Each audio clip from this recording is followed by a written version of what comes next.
మన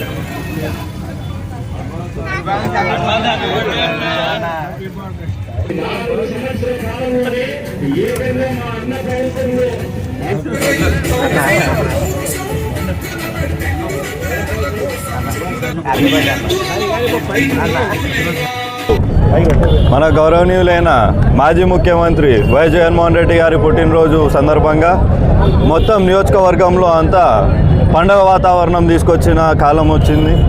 అదొకటే కాకుండా బర్త్డే పుట్టినరోజు సందర్భంగా కూడా బ్లడ్ బ్యాంక్ అని చెప్పి స్టార్ట్ చేసాం. బ్లడ్ డొనేషన్స్, అలాగనే వృద్ధాశ్రమాల్లో భోజనాలు, ఇంకా వివిధ కార్యక్రమాలు అన్నీ కూడా ఏర్పాటు చేయడం జరిగింది. జగన్మోహన్ రెడ్డి గారు ప్రతి ఇంటికి కూడా ప్రతి పథకం వెళ్ళాలని చెప్పి వాలంటీర్ ప్రోగ్రాం తీసుకొని రావడం జరిగింది 2019లో. ఆ వాలంటీర్ ప్రోగ్రాం వచ్చిన తర్వాత పెన్షన్ల నుంచి ఎక్కడైనా యాక్సిడెంట్లు అయ్యి దాంట్లో నుంచి వచ్చే డబ్బులు కూడా ప్రతి ఒక్కరు వాలంటీర్లే పోయి కోవిడ్ టైంలో వాలంటీర్ ప్రోగ్రాం ఎంత సక్సెస్ఫుల్గా నడిచిందో చూసాము. ప్రతి వాలంటీర్ ఇంటికి పోయి వైఎస్ఆర్సీపీ పార్టీ కోసం అందరూ కష్టపడ్డారు. అలాగనే మళ్ళీ ఇంకా మెడికల్ కాలేజెస్ దగ్గరకు వచ్చేసరికి మెడికల్ కాలేజెస్ కూడా ఎంత అవసరమో మనం ఫస్ట్ అయితే కోవిడ్లోనే చూసాం.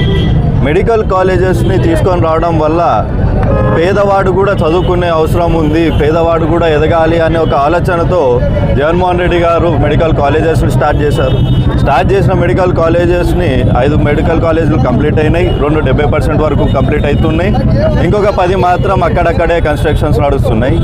ఈ ప్రభుత్వం వచ్చేసరికి దాన్ని ప్రైవేటైజేషన్ చేసి జనాల్ని ఎక్స్ప్లాయిట్ చేయాలని చూస్తూ ఉన్నారు. ఎందుకు వాళ్ళకు కమిషన్లు రావాలని చెప్పి ఒక ఆలోచనతో కమిషన్లు దీన్ని జనాల్ని మోసం చేయాలి అని చెప్పి ఆలోచిస్తున్న ఈ ప్రభుత్వాన్ని ఖచ్చితంగా మేము ఎట్టి పరిస్థితుల్లో మెడికల్ కాలేజెస్ని కూడా అన్నీ కూడా గవర్నమెంట్ పరమైనంత వరకు యుద్ధమాన్ని ఆపమని చెప్తున్నాం.